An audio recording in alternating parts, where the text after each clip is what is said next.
beaucoup d'amour au début, mais croyez bien, quand vous êtes chez les témoins de Jéhovah un bon bout de temps, vous devenez un meuble comme les autres. Ce que j'ai vécu, ce que j'ai vu, non, ils ne sont pas Christ prétendent. C'est l'anti-liberté, c'est la non-application de la Convention des droits de l'homme. Voilà, il n'y a pas de liberté. J'en suis sortie et je sais que je n'y retournerai plus jamais. Plus jamais. À moins que je perde la tête. Moi j'appelle ça le clonage. C'est vraiment genre on rentre dans une machine et on ressort tous les mêmes, quoi. Tout le monde croyait que j'étais un enfant témoin de Jéhovah épanoui et heureux, alors je crevais de malheur, j'étais suicidaire et dépressif. L'enfant ne peut pas se développer en tant que personne. Ils ont voulu taire les actes de pédophilie qui existent chez eux. Et là, ça m'a fait chuter. C'est pour ça que j'en suis arrivée à vouloir en finir avec la vie. In my opinion, it's a pedophile paradise. Ils veulent un monde parfait.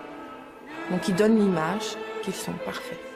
Voilà. Mais derrière tout ça, il y a une belle crasse.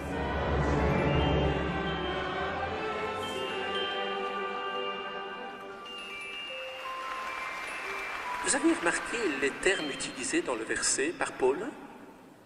Beau et agréable. Voilà ce qu'est la prédication. En d'autres termes, plus nous allons prêcher, par amour pour Jéhovah et par amour pour notre prochain, plus nous avons envie d'y aller. Concrètement, de façon pratique. Assemblée de district annuelle à Charleroi. 3 jours de discours spirituels, d'études de textes bibliques, de cantiques chantés à l'unisson. Le programme est donné en français, en italien et en lingala pour 6000 témoins de Jéhovah et sympathisants venus en famille. Tous cherchent avant tout du réconfort et des réponses. On est presque comme dans un rêve à une assemblée. On est dans une société où vous sentez que vous êtes en sécurité. Nous recevons toujours la réponse à nos questions et à ce que nous devons faire pour nous adapter aux problèmes de cette génération, c'est quoi, de cette société. En grandissant, on se pose certaines questions sur la vie de tous les jours. Et simplement en cherchant des réponses, on s'est aperçu que la Bible était très logique et qu'elle répondait à énormément de choses. Il faut des lois uniques pour pouvoir s'en sortir. Et chez les témoins de Jéhovah, nous respectons la Bible à 100%. Dans l'assemblée, beaucoup de jeunes enfants. Comme leurs parents, ils écoutent des heures de discours sans quitter leur siège. Dès leur jeune âge, ils apprécient de savoir qu'il y a un Dieu, que Dieu apprécie les enfants, que Jésus, quand il était sur terre, les prenait également dans ses bras. Donc je pense que les enfants ont vraiment non seulement leur place, mais trouvent également beaucoup de plaisir à être ici. J'ai bien écouté avec ma maman l'assemblée pour apprendre de plus en plus mes connaissances sur Jéhovah. Est-ce que ça t'intéresse? Oui, beaucoup. Et peut-être que dans quelques années, je serai aussi un baptisé. Moi, j'écoute souvent. Est-ce que tu t'amuses bien? Oui. On leur apprend petit à petit à écouter déjà et à être sages, ce qui aide beaucoup dans leur vie aussi, même en scolarité, ça fait beaucoup. On voit dans le monde qu'aujourd'hui il y a de la violence partout, tandis qu'ici, j'ai jamais vu de violence. Beaucoup d'adolescents aussi expriment leur motivation et leur foi. Des jeunes gens qui veulent donner l'image d'une jeunesse saine et épanouie. Salut. Salut. Je m'appelle Mathieu. Quand j'étais petit, j'accompagnais mes parents dans des réunions spirituelles comme celle-ci. Et petit à petit, quand je grandissais, je remarquais que peu à peu, quand je grandissais bien évidemment, que c'était la vérité. Alors, mon cœur a décidé de choisir de servir Jéhovah. On se trouve des amis d'autres que l'école, parce que à l'école, on n'a pas souvent de bonne compagnie. Mais ici, on peut trouver vraiment de bonne compagnie. On fait connaissance de plein de monde, c'est vraiment chouette. Alors, vous les jeunes, qui avez 20 ans ou moins, voulez-vous vous lever pour montrer à tous ceux qui s'intéressent à vous combien nombreux vous êtes. Aujourd'hui, beaucoup de ces jeunes vont se faire baptiser. Ici, on ne baptise pas de bébés. Le candidat au baptême doit d'abord suivre des heures d'études de la Bible, mais aussi connaître et appliquer les principes de l'organisation. Une dernière fois, l'orateur leur explique que le baptême est un véritable engagement à obéir à Jéhovah. Mais il faut que ce soit clair dans votre esprit, cher candidat au baptême. Tant que vous tenez ferme la main de Jéhovah, tant que vous allez suivre tout ce qu'il vous demande, vous serez profondément heureux. Et on peut vous le garantir. Après un discours musclé, les candidats au baptême se rendent avec leur famille dans une salle du royaume de la région. Beaucoup ont été élevés par des parents témoins de Jéhovah. Ça représente tout un cheminement depuis que je suis enfant, depuis ma naissance. Et voilà, j'ai été élevée dans la vérité, j'ai appris à connaître ces principes, à les appliquer. Et puis maintenant, je prends position ouvertement pour faire à mon tour ce qui est juste à ses yeux. Ce qui est important, c'est qu'on ait envie et qu'on croit vraiment en Dieu et qu'on se dise je veux servir Dieu. C'est ça le plus important, c'est ce qu'il y a dans notre cœur. D'abord mes candidats au baptême. Et les autres, vous attendez. Un à un, les 37 candidats au baptême vont s'immerger dans la piscine. Le rituel ne prend que quelques secondes. Quelques instants qui suffiront pourtant à transformer la vie du baptisé, désormais totalement dévoué à la volonté divine. Qu'est-ce qui va changer à partir d'aujourd'hui? Un peu tout, enfin, dans le sens, la seule chose qui change, c'est maintenant on a pris position publiquement. On avait déjà pris position dans notre cœur, maintenant c'est publiquement. Voilà. Qu'est-ce que ça va changer dans votre vie? Tout, parce que maintenant c'est basé sur ce que Dieu nous demande. La journée n'est pas terminée pour ces tout nouveaux témoins de Jéhovah. Le groupe retourne à l'assemblée. Les discours vont encore s'enchaîner jusqu'à la fin du week-end.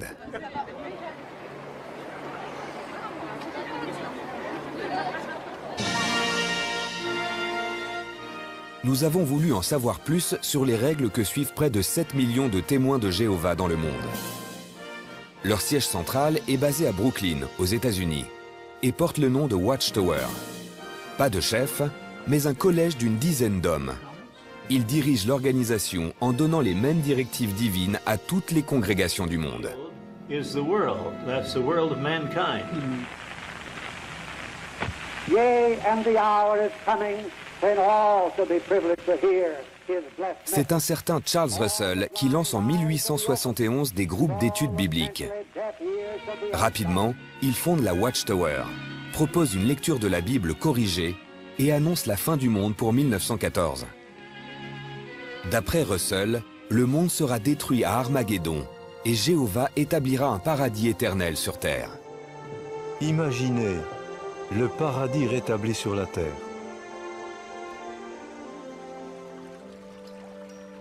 Quelle joie ce sera dans le monde nouveau! L'humanité a survécu à 1914, mais les successeurs de Charles Russell avancent d'autres dates, 1925, 1975. Aujourd'hui, les témoins de Jéhovah attendent toujours l'imminente fin du monde sans plus oser fixer d'échéance. Nous pensons que Dieu va intervenir. Et après, que cette catastrophe n'aura pas lieu parce que Dieu va arranger les problèmes qu'il y a sur Terre. Mais les personnes qui ne veulent pas, il y a des personnes qui ne voudront pas se plier à ce code moral ou à ces enseignements bibliques. Ces personnes-là ne seront pas dans cette nouvelle société que Dieu va créer. Pour ne pas être détruit à Armageddon, une seule solution. Plaire à Jéhovah en respectant une série de principes inspirés d'une lecture littérale de la Bible. Au lever jusqu'au coucher, on pense, on vit l'enseignement biblique. Du matin jusqu'au soir, il n'y a pas de repos. On reste bien sûr imparfait, hein. On ne sait pas mettre ça en pratique à la perfection, c'est pas possible. Mais on se rend compte qu'à les mettre en pratique, il y a quand même beaucoup de profits, oui, beaucoup de bénéfices. Et pour sauver les autres, ceux qui ne connaissent pas les principes de Jéhovah, les fidèles ont une mission, convertir. Un devoir auquel ils consacrent un maximum de temps. Il s'agit de la plus grande campagne de prédication de tous les temps.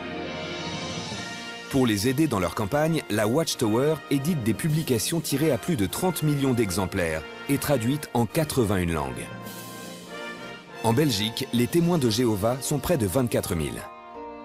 Qui sont ces hommes et ces femmes qui suivent une organisation pourtant épinglée dans plusieurs rapports parlementaires sur les sectes? Comment grandissent leurs enfants? Éduqués dans des principes stricts, leur vie est rythmée par des réunions à la salle du royaume, des heures d'études bibliques et de porte-à-porte pour la prédication. Mais quand on ose poser les questions qui dérangent, les portes se referment. Après l'assemblée de Charleroi, les responsables des témoins de Jéhovah nous ont refusé toute interview. Aujourd'hui, de plus en plus d'ex-témoins de Jéhovah osent parler de leur enfance particulière.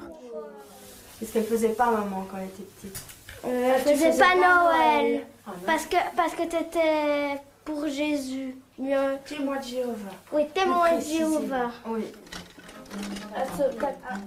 Déborah a grandi dans une famille témoin de Jéhovah.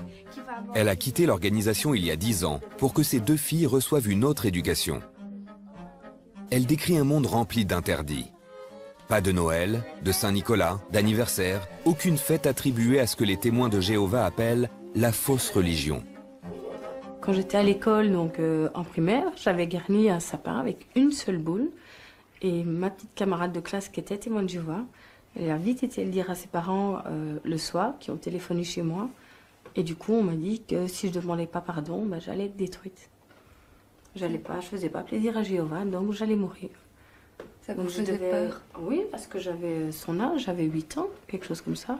Oui, quand vous dites ça à un enfant de 8 ans, ça vous fait peur.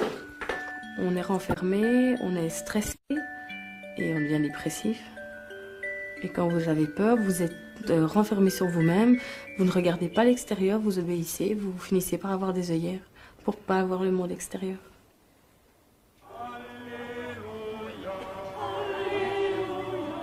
Nicolas est français. Lui aussi a quitté les témoins de Jéhovah. Jusqu'à l'âge de 22 ans, il a suivi à la lettre ces mêmes consignes enseignées par l'organisation. Des lumières comme celle-là, on n'avait pas le droit de les trouver jolies, puisque Noël c'était satanique, c'était démoniaque, c'était une fête païenne, donc même si enfant, spontanément, on avait envie de s'extasier comme les autres enfants devant ces jolies vitrines, on n'avait pas le droit. Il fallait qu'en autoconscience et en autocritique on se dise que non, on n'avait pas le droit, que c'était pas bien, que c'était un sentiment diabolique que d'avoir des attirances pour ce genre de fête. Et donc on se forçait à les trouver laides.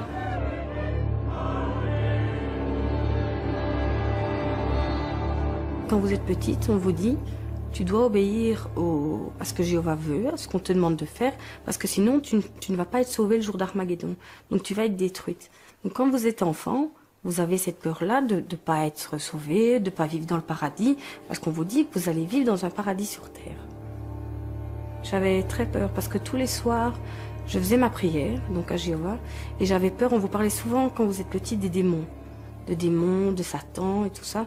Tous les soirs, je m'endormais en faisant ma prière, et je me cachais dans le noir, parce que j'avais peur que les démons et Satan soient là. On disait qu'ils savaient ce qu'on pensait et tout ça, donc ça a toujours été une peur. La plupart des parents, ils rassurent leur enfant sur le monstre sous le lit en lui disant qu'il n'existe pas. Le seul problème, c'est que mes parents me disaient à moi qu'il existait, qu'il s'appelait Satan. Et en plus, les publications des témoins de Jéhovah fourmillaient d'illustrations monstrueuses, de dragons à 7 têtes et 10 cornes, de grosses bêtes ressemblant à des lions à plusieurs têtes, d'anges méchants voulant absolument emmener tout le monde dans une destruction finale. Toutes ces images-là peuplaient mes cauchemars. Et elles les alimentaient. Et dès que je faisais une bêtise, je me répandais en prière où je me disais pardonne-moi Jéhovah, je suis pas digne, je suis un moins que rien, j'aurais pas dû pécher, pour la moindre petite broutille. Et finalement, on vit dans une culpabilité, dans une mésestime de soi, on n'existe plus en tant que personne. Pour apprendre l'enseignement de Jéhovah aux enfants, l'organisation met de nombreuses publications à la disposition de ses membres. Des livres et des DVD adaptés à tous les âges. On y trouve des conseils pour tous les domaines de la vie. Découvrez dans Les Jeunes s'interrogent le danger de certains amis peu recommandables. Le désir de se faire accepter est dangereux quand il nous pousse vers des amis peu recommandables. La Bible nous prévient, les mauvaises compagnies ruinent les habitudes utiles. Les mauvaises compagnies, ce sont les gens qui n'aiment pas Jéhovah. C'est quelqu'un qui montre par son attitude et sa manière d'agir qu'il ne respecte pas les principes de Jéhovah. Le respect des principes divins limitera le choix de vos amis. En étant différent, vous vous démarquerez des autres. On m'avait dit, tu vas entrer à l'école, c'est un milieu dangereux, parce que tu vas fréquenter des camarades qui ne sont pas témoins de Jéhovah, tu vas fréquenter des professeurs qui ne sont pas témoins de Jéhovah, donc qui sont des outils privilégiés du diable pour t'atteindre et pour te faire chuter, pour te faire aller dans le chemin de Satan. Surtout à cause de la séparation avec les autres enfants, l'école a été un calvaire.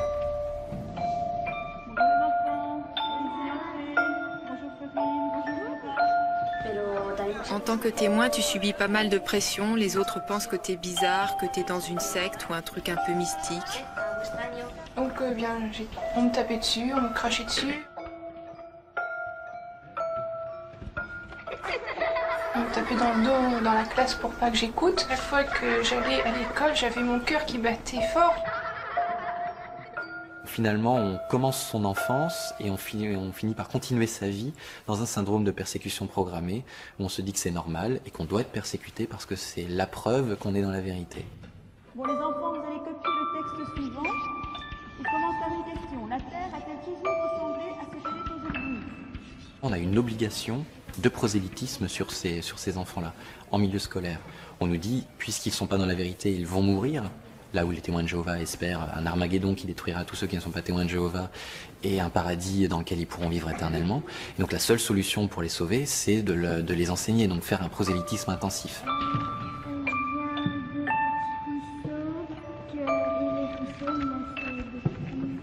Ils avaient un terme qui s'appelait avoir le sang des autres au-dessus de sa tête. Et dès tout petit, j'avais cette image du sang de mes camarades qui me coulait sur la tête si je les prêchais pas. J'étais terrifié par cette idée. Dans ce livre destiné aux jeunes, on retrouve le même discours. Évitez les amis à l'extérieur, mais profitez de vos contacts pour les convertir.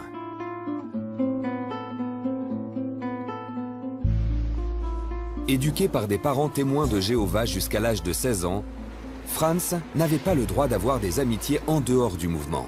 C'est sa passion pour les bus qui lui a permis de s'évader. Ça, c'est les ateliers. Ça, c'est les parkings.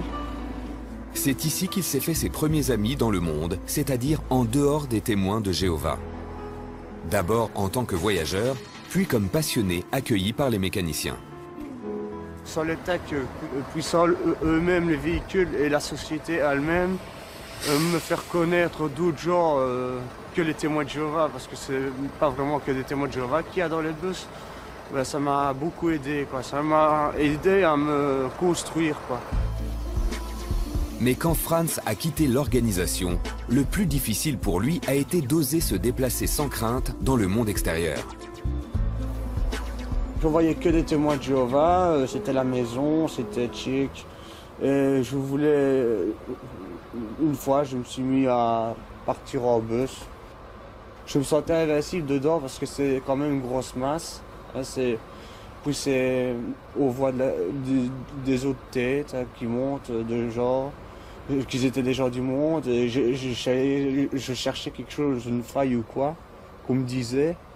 Je ne voyais pas. Sauf qu'ils fumaient la cigarette avant d'entrer dans le bus, mais ça je trouvais normal, je le faisais bien moi. J'étais fort agité, évidemment. J'ai débarqué dans un monde qui m'acceptait, j'étais tout content, moi.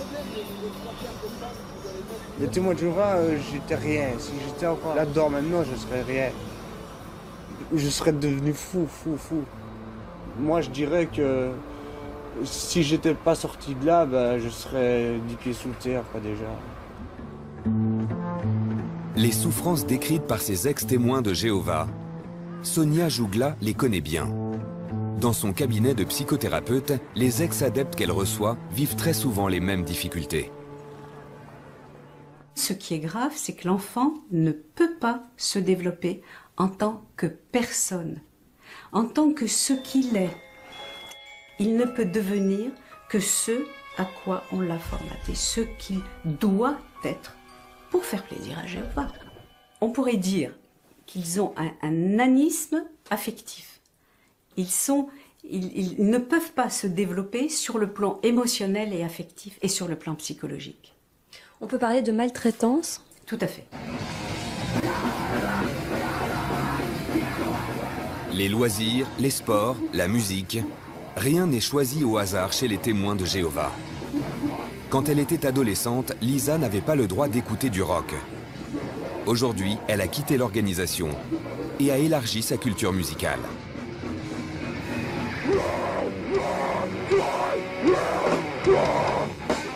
Je pensais jamais mettre un pied ici parce que moi aussi j'en avais peur. Je m'étais dit, les concerts rock, j'adore, mais c'est pas trop mon truc par la violence de parole, etc. C'était interdit. Tout mouvement qui pourrait m'influencer, qui pourrait influencer tout témoin de Jéhovah à faire autre chose que ce qui est indiqué dans la Bible, point. Dès qu'on sort du dogme, tout est interdit. Lisa avait 12 ans quand sa maman a rejoint les témoins de Jéhovah. Elle suivra les mêmes règles que sa mère jusqu'à l'âge de 25 ans. Aujourd'hui, Lisa estime qu'en suivant ses principes, elle n'a pas eu d'adolescence. Pas de possibilité de se construire. Le présent est un monde transitoire et l'avenir, par contre, c'est le paradis sur terre, c'est la vie éternelle, plus de maladies, plus de problèmes, tout serait pris en charge. Et c'est les Télétubbies, quoi. La personne présente et les actes qu'elle pose, c'est pas grave parce que c'est quand même pour acheter son monde à venir. Donc par exemple, pour faire des études, ça a posé problème pour vous? Moi, j'ai pas choisi le genre d'études que je voulais faire. Moi, j'ai dû faire de la couture parce que la couture, vous pouvez pas déborder de vos cours. Donc, j'ai voulu faire de la photographie, c'était pas bon parce que vous pouvez être amené à photographier des modèles nus. Le droit, c'est pas bon non plus. On ne peut pas faire du droit parce qu'on va être amené à défendre peut-être des menteurs. Et la coiffure, c'était pas bon non plus parce que c'est un milieu qui est pas très fréquentable. Moi, je voulais faire des dessins animés. Mais mes parents me disaient que c'était dangereux parce que tous les dessins animés, c'était l'image qu'ils avaient des dessins animés à cause des publications des témoins de Jéhovah, faisaient la promotion du sexe, de la violence, de la magie, et que j'allais forcément dans le domaine de ces activités-là être obligé de faire des dessins en rapport avec ces thèmes-là.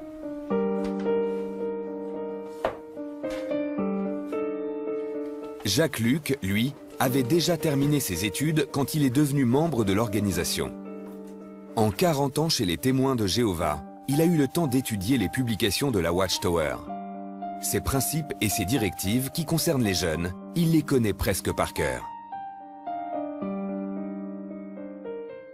Ils disent ceci: l'ambiance universitaire encourage l'esprit d'indépendance et le laxisme, qui sont à l'origine de l'impureté sexuelle et de la toxicomanie, pratiques auxquelles de nombreux jeunes peuvent avoir du mal à résister.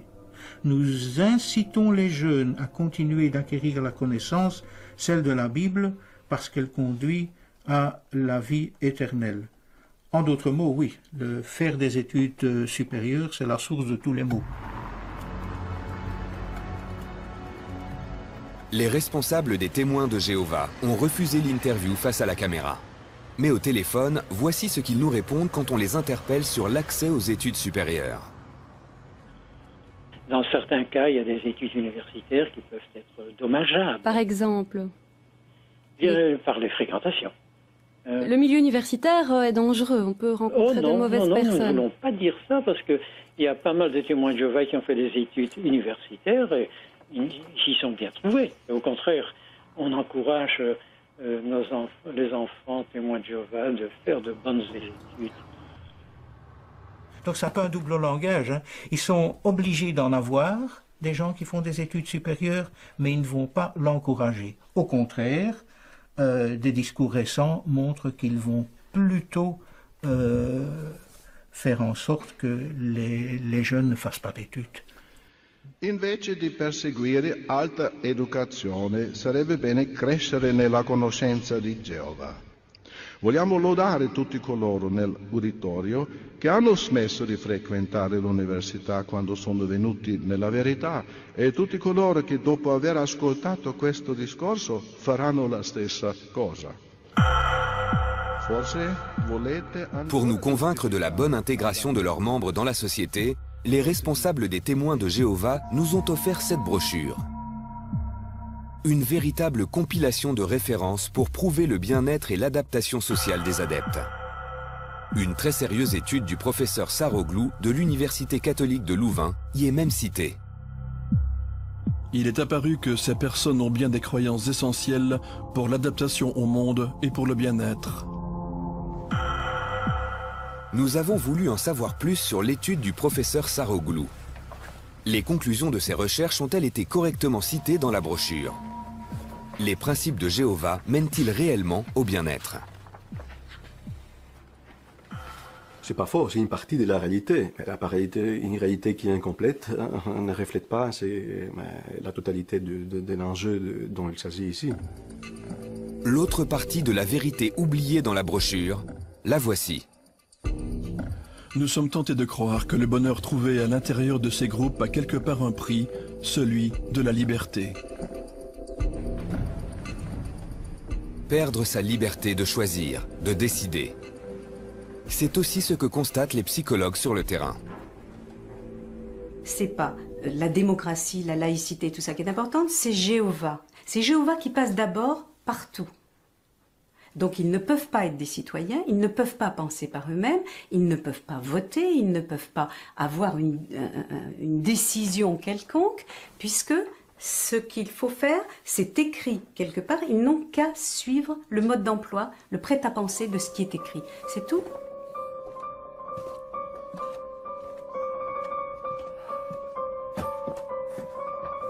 Cette soumission complète au principe de Jéhovah, Jean-Marie Bastin la connaît bien. Il a été témoin de Jéhovah pendant 23 ans. Qu'est-ce qu'il y a là-dedans? C'était le mode d'emploi de la vie chez eux. Aujourd'hui, à cause de ce mode d'emploi, il ne voit plus sa fille qui est toujours témoin de Jéhovah. Les relations sont pratiquement rompues depuis qu'il a quitté le mouvement. Une fois qu'on a quitté, parce que quand vous faites une lettre de disassociation, eh bien, de la seconde à la seconde, dès qu'ils apprennent, leurs livres, leurs enseignements disent qu'ils ne peuvent plus fréquenter la personne qui s'est retirée, même si ce sont ses parents, sauf si elle vit toujours sur le même toit. Ce n'était plus le cas, donc nous avons constaté. Depuis qu'ils ont quitté l'organisation, Jean-Marie et Michel Bastin ont tenté de reprendre une vie normale. Ils ont multiplié les tentatives pour renouer les contacts avec leur fille. En vain. S'il y a un message qui peut passer, on peut lui dire qu'on est malheureux. On est heureux d'avoir quitté, mais malheureux que des sanctions comme ça soient appliquées par des gens qui se disent chrétiens. Un enfant qui est vivant, qu'on ne voit plus, qu'on doit considérer comme mort, comment voulez-vous faire le deuil? Il n'est pas question de faire le deuil, elle vit. C'est une atteinte à la liberté. D'ailleurs, la Convention des droits de l'homme proscrit ce genre de situation. Et c'est bafoué. Moi, j'estime que c'est triste pour une organisation qui se prétend chrétienne. Au siège national des témoins de Jéhovah de Belgique, les responsables reconnaissent l'existence de ces situations. Bien, les Saintes Écritures sont claires à ce sujet, mais nous laissons à chaque famille le soin de prendre sa décision. Nous ne l'imposons pas. Et si une famille décide de continuer à maintenir un certain contact, c'est sa propre responsabilité. Mais la menace d'être détruit à Armageddon pousse les fidèles à obéir aux directives rappelées dans ce livre en 2008. L'autre cas de figure est celui d'un parent excommunié. Bien qu'en de rares occasions, des contacts limités puissent être nécessaires, tout contact de ce genre devrait être réduit au minimum. Lorsque on quitte les témoins de Jéhovah, ou lorsqu'on s'éloigne d'eux sans même les quitter en disant « je vous quitte », on perd tous ses amis. Et comme les témoins de Jéhovah disent qu'on ne doit pas se faire des amis en dehors d'eux, puisqu'on les perd eux, on perd tout le monde. Moi, mes parents, à l'heure actuelle, ils ont coupé absolument tout contact avec moi. Je suis mort pour eux. Il n'y a vraiment plus rien. Ma mère m'a envoyé une lettre, où elle m'avait dit tu as de la chance d'être heureux. Elle admettait que j'étais heureux, mais j'étais pas heureux comme je devais l'être. C'est-à-dire, négation du bonheur s'il n'est pas dans les termes imposés par les témoins de Jéhovah. D'autres ne le peuvent pas parce qu'ils sont rongés par la culpabilité et le chagrin. Elle parlait d'elle et de mon papa. Et après, elle disait « Nos bras te seront à nouveau ouverts lorsque tu te décideras à nouveau à mener une vie pure. » En clair, la porte est fermée tant que tu ne deviendras pas témoin de Jéhovah à nouveau. Hugo non plus ne peut plus voir ses parents autant qu'il le souhaite. Il a connu Lisa chez les témoins de Jéhovah. Depuis qu'ils les ont quittés, ils connaissent le même genre de problème avec leur famille. Il y a quelques mois, je veux dire, j'ai appris par ma sœur en fait que ma sœur Sarah, d'une fois qui est exclue, j'ai appris par elle que mes parents, on leur avait conseillé de ne plus avoir de contact avec nous. Ouais. Mais donc on avait des réunions de famille, je veux dire, rappelons ça comme ça, on se voyait, barbecue ou quoi, on se voyait tous ensemble. Maman, la dernière fois que j'ai été chez elle, c'était pour nettoyer. Et il y a un témoin de Jéhovah qui est arrivé, elle m'a dit, écoute, il faut que tu partes. Ah ouais. Et j'ai dû faire le tour, et être discrète quand je suis partie, parce qu'il ne fallait pas qu'on nous voyait ensemble, quoi. Nous sommes des dommages collatéraux. C'est un peu triste parce qu'on est des humains, on n'est pas du matériel qu'on a abîmé, mais voilà. Les dérives, si on peut dire, ne sont pas préméditées, je vais dire, quelque part. Et on s'en rend compte qu'il y a des dérives quand on quitte les témoins de Jéhovah. Quand on est dedans, oui, voilà, c'est tout à fait normal, je vais dire, de respecter les principes, oui, quitte à faire peut-être du mal à d'autres, mais on ne s'en rend pas compte. Donc, à partir du moment où ce n'est pas intentionnel, je vais dire, je peux pas vouloir aux gens, quoi. Parmi les victimes de ces ruptures familiales et sociales, une seule a osé attaquer en justice l'organisation des témoins de Jéhovah en invoquant la loi sur la discrimination. Les témoins de Jéhovah ont gagné les premiers procès, mais la bataille juridique sera longue. Il n'est pas question pour nous, et ça je crois que c'est très important pour mon client, de critiquer en soi le mouvement des témoins de Jéhovah. Ce qui est inadmissible, nous semble-t-il, c'est les consignes de discrimination qui sont données par les témoins vis-à-vis d'un ancien témoin qui a été exclu de la communauté. C'est la première fois que les témoins de Jéhovah sont accusés de discrimination devant un tribunal. Si la cour d'appel donne raison aux plaignants, les témoins de Jéhovah seront contraints de s'adapter pour ne plus être condamnés. Ce que mon client veut, c'est d'entendre un juge dire tout simplement les mesures prises par les témoins de Jéhovah à l'encontre d'un exclu sont discriminatoires d'une part, ordonner que cette décision soit publiée dans les différents écrits, les différents médias qui sont nombreux des témoins de Jéhovah, et véritablement, ils ne demandent pas de réparation financière. Autre domaine où les témoins de Jéhovah doivent composer avec la loi, les transfusions sanguines. Pas besoin d'une analyse théologique pour la comprendre ou l'expliquer. L'Écriture dit tout net qu'il faut s'abstenir du sang. Selon ce principe biblique, les témoins de Jéhovah ne peuvent accepter de transfusion sanguine même si leur vie en dépend. Dans les publications de la Watchtower, on assiste à un véritable culte du martyr. Dans ce document distribué dans le monde entier, des enfants sont montrés en exemple. Tous ont refusé la transfusion. Presque tous sont morts.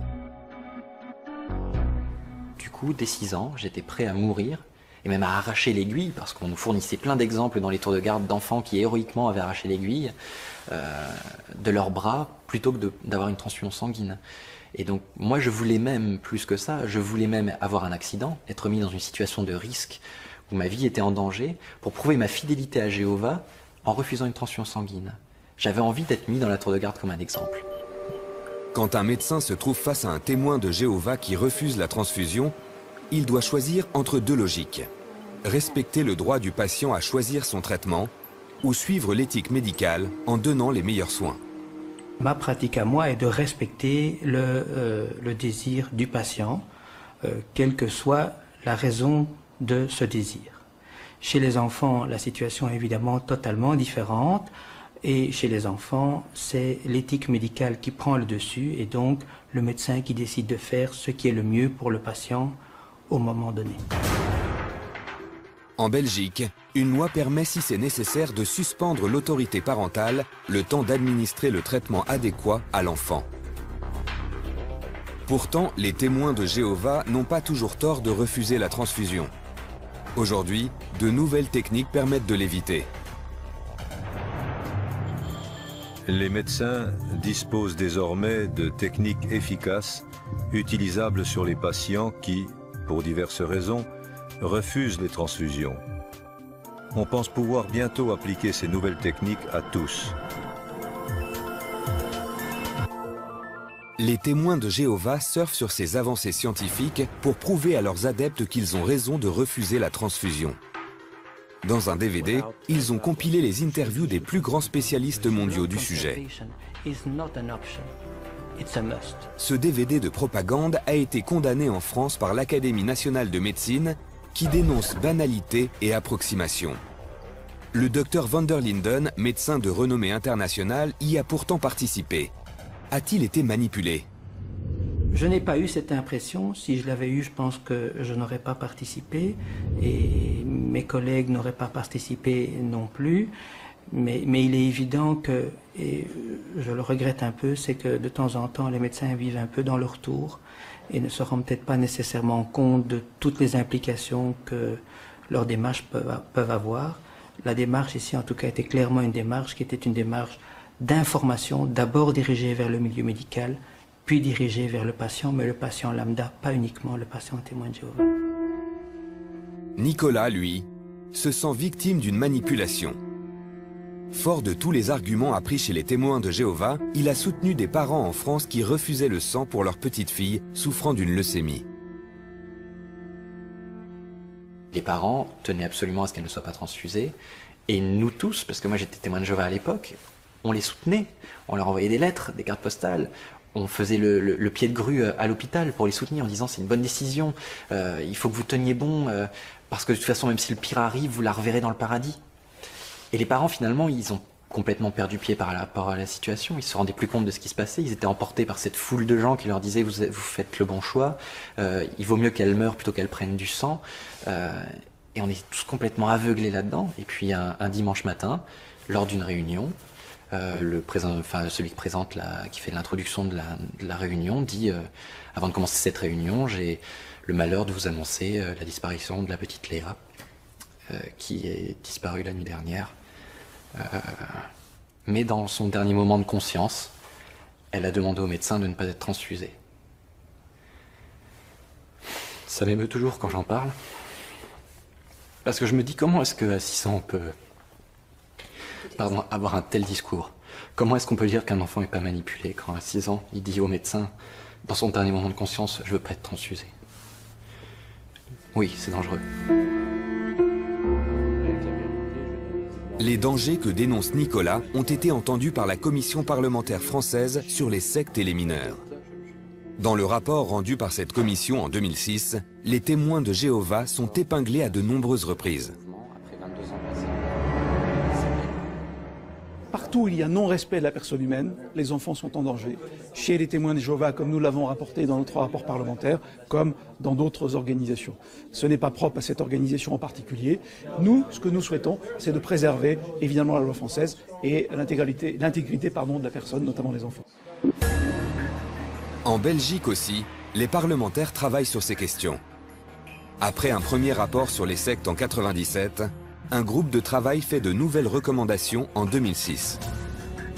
À partir du moment où on interdit à un enfant d'avoir une relation avec d'autres membres de la famille parce qu'ils ne sont pas dans l'organisation, lorsqu'on interdit à un enfant d'avoir un développement affectif harmonieux au milieu scolaire parce qu'on ne peut pas participer à tout ce qui est festif, à mon avis, effectivement, on empêche un développement harmonieux des enfants qui doivent être demain des adultes responsables et libres.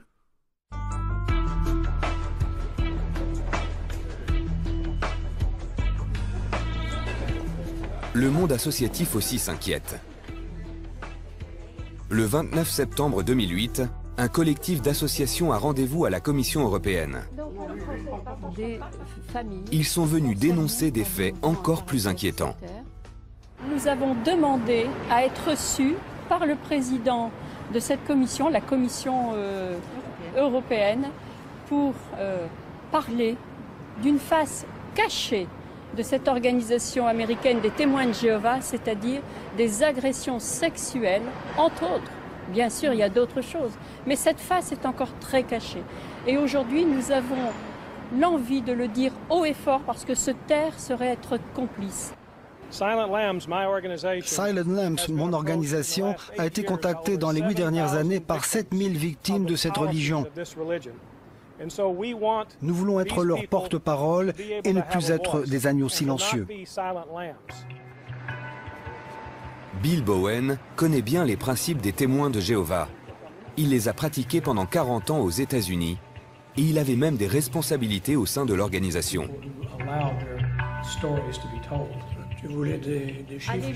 Aujourd'hui, il accuse les témoins de Jéhovah de ne pas dénoncer les pédophiles pour protéger la réputation de la Watchtower. Quand Bill Bowen a découvert cette pratique, il a démissionné. Je n'ai rien fait de mal. J'ai démissionné parce que je ne pouvais plus faire partie de cette communauté. Ils ont réhabilité certains pédophiles et les ont montrés en exemple dans la congrégation.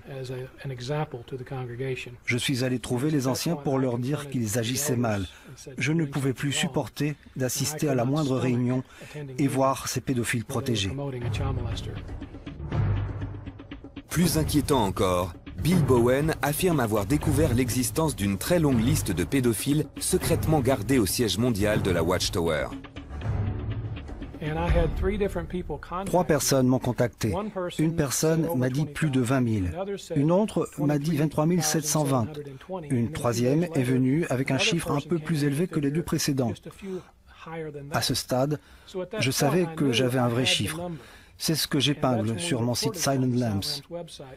J'ai demandé à la maison mère de nous corriger si nous n'avions pas le bon chiffre, à la hausse ou à la baisse.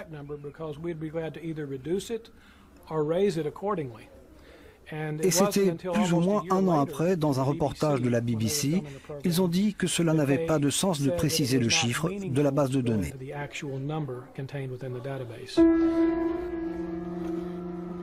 Bill Bowen et les associations françaises et belges continuent leur tournée d'information. Direction la France. Au cimetière de Saint-Dié dans les Vosges, ils déposent une gerbe sur la tombe de Joël Dawas. Cet ex-témoin de Jéhovah s'est suicidé en 2006. Elle avait 30 ans. Elle avait été violée à l'âge de 12 ans par un témoin de Jéhovah de sa congrégation. Pourtant, aucune plainte n'avait été déposée à l'époque. On a tellement de cas en France et dans tout le monde, et Bill est là pour le dire. Cette fille représente, je dirais, tous ces milliers de jeunes qui ont gardé ce secret. C'est quelque chose d'inacceptable et en même temps, je dirais qu'il faut vraiment que ça cesse.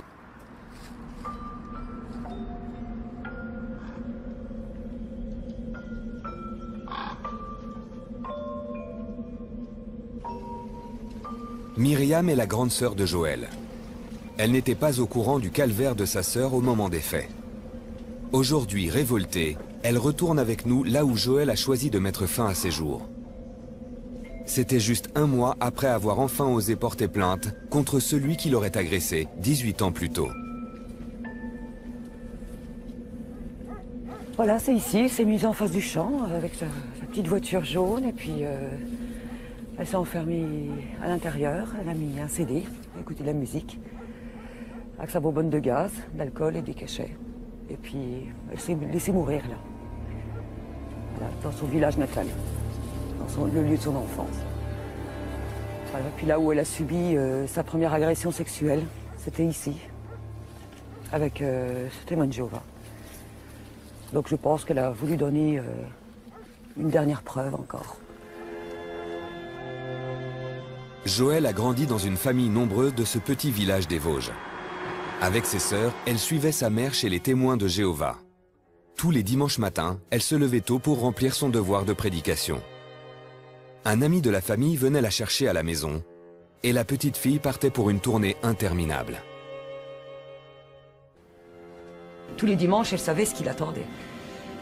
Et puis donc, il l'entraînait, elle avait 12 ans.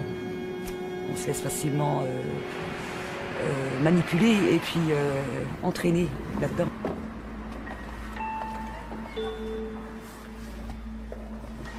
Au lieu d'annoncer la parole de Jéhovah de porte en porte, l'homme l'aurait emmenée dans les combles de ces bâtiments de la rue commerçante pour la violer.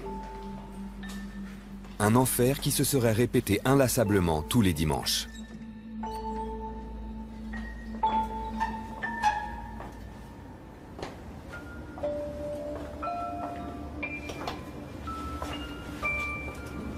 Je suis pas bien du tout, sachant ce qu'elle a pu endurer dans ces coins noirs, sombres, sales.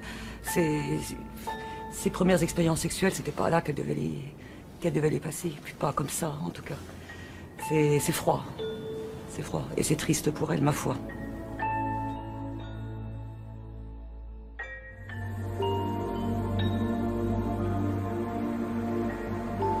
Deux ans plus tard seulement, la mère en parle aux anciens. Les anciens sont les responsables au niveau local de la congrégation. Ils mettent sur pied un comité judiciaire, une instance disciplinaire interne pour régler les litiges entre témoins de Jéhovah. À 2 reprises, Joël sera entendu par ce comité. Elle a relaté tous les faits. Les lieux où ça s'est passé, la façon, les gestes qu'il faisait, les positions qu'il prenait, la violence qu'il avait vis-à-vis d'elle. Elle a vraiment tout raconté. Qu'ont-ils décidé après ce comité judiciaire? Ils ont pris le dossier, ils l'ont fermé, ils l'ont archivé, point, c'est tout. Il n'avait pas avoué, ils n'avaient pas de preuves, et puis il était témoin de Jéhovah. À la base, c'est moi. Les anciens auraient alors donné un conseil à la maman de Joël. J'estime que l'école n'est pas très loin, donc elle a pas... Ma mère n'a pas dénoncé à la police, elle a écouté les témoins de Jéhovah, comme quoi il fallait pas aller à la police. Donc ma mère n'a rien dénoncé du tout. Nous avons retrouvé un des membres de ce comité judiciaire. Pour lui, tout s'est passé normalement. Si on était sûr, on le dit à la police, mais nous on ne pouvait pas aller à la police. Pourquoi? Puisque c'était un soupçon. Et vous, pourquoi vous ne l'avez pas fait, vous, puisque vous étiez détenteur de cette information? De quelle information? Qu'il y avait un problème, quoi. Il y avait quel problème? Une accusation... On en raconte tellement qu'on va parler à la police à chaque fois. C'est les parents qui auraient dû réagir. Hein. C'est pas à nous. On leur a dit. Hein. Et vous lui avez dit qu'elle devait aller porter plainte? À la mère. Enfin, la fille était là. Mais c'est surtout la mère qui m'a dit il faut aller à la police si vous êtes vraiment convaincu. Pas du tout. Ma mère l'aurait fait, parce que ma mère, depuis 69 qu'elle est chez les témoins de Jéhovah, elle est très vulnérable, elle est très influençable. Elle ne voit que par les témoins de Jéhovah. Après plusieurs tentatives de suicide, une vie dissolue et un état dépressif permanent, Joël finit par porter plainte juste avant la prescription. 1 mois plus tard, elle se suicide. Le suspect, les anciens et la maman de la victime ont été interpellés puis relâchés en attendant la fin de l'instruction.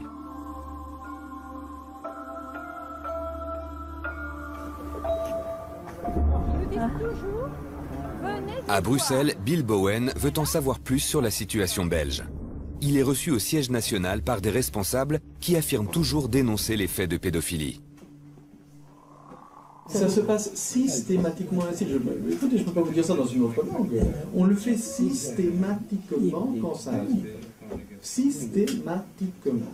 Nous avons donné des instructions très claires dans nos congrégations responsables lorsqu'il y a un cas. Les témoins de Jéhovah dénoncent-ils toujours? Doit-on croire ce qu'ils disent ou ce qu'ils écrivent? Voici ce qu'on peut lire dans une tour de garde de 1995. S'il y a de bonnes raisons de penser que l'agresseur présumé commet toujours des agressions sur des enfants, il faudra peut-être lui donner un avertissement. Dans une telle circonstance, les anciens de la congrégation peuvent apporter leur aide. Mais si ce n'est pas le cas, ne vous précipitez pas. Avec le temps, vous vous accommoderez peut-être de ne pas donner suite à l'affaire. Maintenant, les victimes peuvent aller porter plainte. Mais on va leur dire aussi, ne portez pas plainte n'accusez pas vos frères. Maintenant, bon, je vais quand même le faire. Ma conscience me dit, je ne serai pas très bien vu par après, par les autorités de la congrégation. parce que non seulement j'ai été dénoncer mon frère, mais en plus j'ai porté, comme ils le disent, l'opprobre sur l'organisation de Jéhovah. À Bruxelles pourtant, les responsables nous réaffirment par téléphone qu'ils préviennent systématiquement les autorités. Pour eux, nous comprenons mal la publication de 95.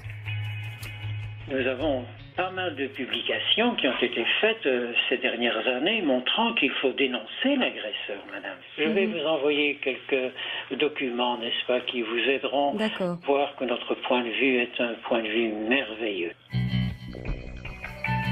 Nous avons bien reçu ces publications. Mais rien dans ces documents ne permet de prouver que les témoins de Jéhovah conseillent de porter plainte en cas d'agression sexuelle. Au contraire, dans le courrier qu'ils nous ont adressé, les responsables belges ont oublié de mentionner l'existence de cette lettre envoyée à toutes les congrégations belges. Il est dit ici, quand un membre de la congrégation est accusé d'avoir agressé un enfant, les anciens doivent immédiatement entrer en relation avec qui? Avec les autorités? Non, non. Avec le service juridique de la société. Hein? En Belgique, les autorités respectent le secret d'une confession reçue par un ministre du culte. Et ils se disent ministre du culte. Un ancien qui a reçu une telle confession ne se trouve pas sous l'obligation en vertu du secret moral de la confession de révéler les faits aux autorités.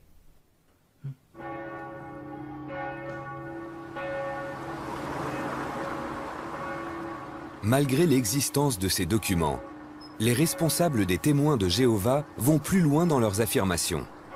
Ils veulent nous convaincre qu'il n'y a aucun cas d'agression sexuelle dans les congrégations belges. Pourtant, nous en avons trouvé. Anastasia s'est réfugiée à Bruges après avoir vécu un calvaire dans la congrégation d'Arlon.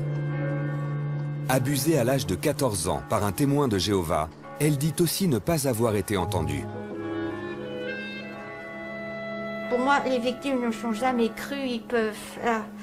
je suis toujours comme un enfant, allez, je suis comme un enfant qui est pris aux pièges, comme ça, aux pièges d'un... On dit comme un rat qui se fait prendre tout seul au piège, quoi. Moi, je me dis, mais ça ne va pas.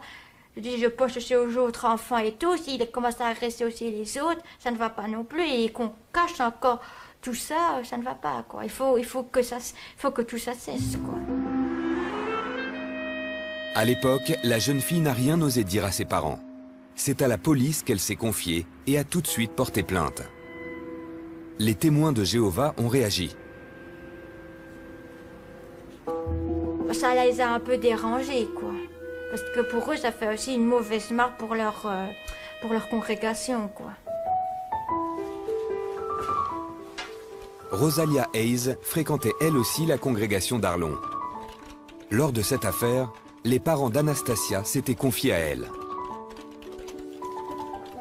Les parents ont reçu la visite de 2 anciens qui voulaient que la jeune fille... Parce que la jeune fille a été posée plainte. Et donc, ils étaient venus pour que la plainte soit retirée. Et ils sont venus me demander mon avis. Mais j'ai dit, mais on ne peut pas retirer la plainte. Ce sont des choses, même pas le secret médical. On est obligé de dénoncer les cas de pédophilie. L'affaire sera finalement classée sans suite. Mais Anastasia n'est pas un cas isolé. Déborah a vécu la même histoire. Moi, j'étais abusée de 8 ans à 9 ans et par un témoin de Jéhovah. Jamais ils n'ont demandé, ils ont parlé à mes parents d'aller porter plainte, que ce serait bien. Jamais. On leur a déconseillé parce que ça allait salir le nom de Dieu. Ça allait faire du foin, il fallait taire. En fait, j'ai compris bien plus tard que s'il fallait le taire, c'est parce que je ne suis pas la seule. Nous avons recensé d'autres témoignages du même genre. Et plusieurs parquets du pays ont été alertés pour des affaires similaires. Concernant le traitement des cas d'agression sexuelle, les témoins de Jéhovah tiennent aussi un double langage. En fait, il est difficile de se libérer des principes de la Watchtower. Les témoins que nous avons rencontrés en ont chacun payé le prix. mais tous ont aujourd'hui repris le cours de leur vie. Les camarades de classe de Nicolas ont assisté à sa métamorphose.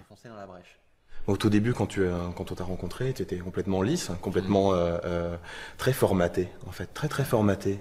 Tu parlais un peu trop bien, voilà, un peu trop brillant finalement, un peu trop brillant. C'était pas normal pour un adolescent de 15 ans.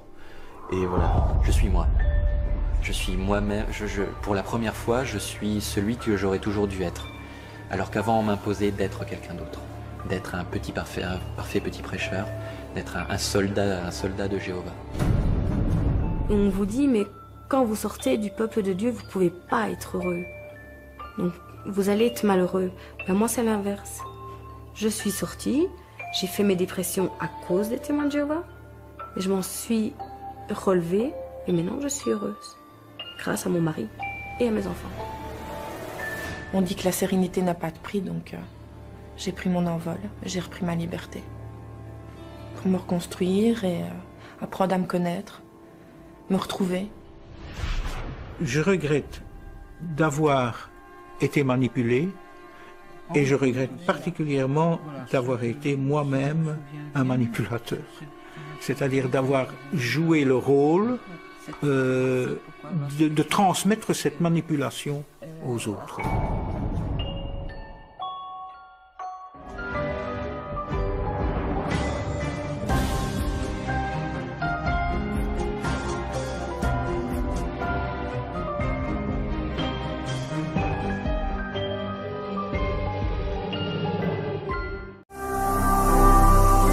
Ne manquez pas de vous abonner à notre chaîne YouTube Jésus-Christ TV, en cliquant sur le bouton s'abonner, juste au bas de la fenêtre de cette vidéo. Ainsi, vous recevrez automatiquement nos nouvelles vidéos, et vous ne raterez aucune. Vous connaîtrez la vérité, et la vérité vous affranchira. Jean 8, 32.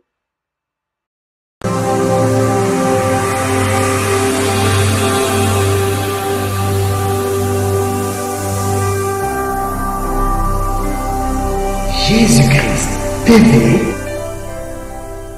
vous connaîtrez la vérité et la vérité vous affranchira.